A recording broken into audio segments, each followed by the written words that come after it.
伫咧台南市有一个市电古迹奉神庙，是全台湾唯一一间拜奉神的庙。但是今麦这个庙的后壁有打算要来起大楼哦，庙方是真烦恼，施工了后，这个庙恐惊是会放弃。台南市政府表示，有要求业者施工要保证这个古迹的安全，而且嘛着爱来提出计划说明。 今日伫台南市电古迹奉神庙内面，庙的前庭嘛放上庙方家己做的大楼模型，伫靠西5楼高的厝，就伫要起伫市电古迹奉神庙的后壁。但是这个地点是全台唯一现存，主要是拜奉神的庙宇。现在伫后面，单仔隔一个墙的土地，就要起53楼高的厝。对于无地基的奉神庙来讲，恐惊会危及庙的安全。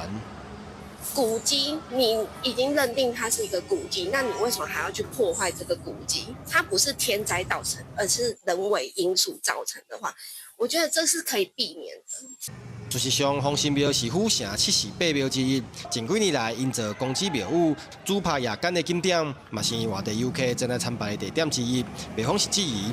庙地产权对日本时代拢是庙方所有，后来煞变更成国有地、私有地，最后甚至去用卖掉做商业地。加上建商要开屋有价1楼半的地下室，恐惊会危及庙的庙体地基，造成结构毁损，甚至是倒去。文化损害一旦发生，将无法度恢复。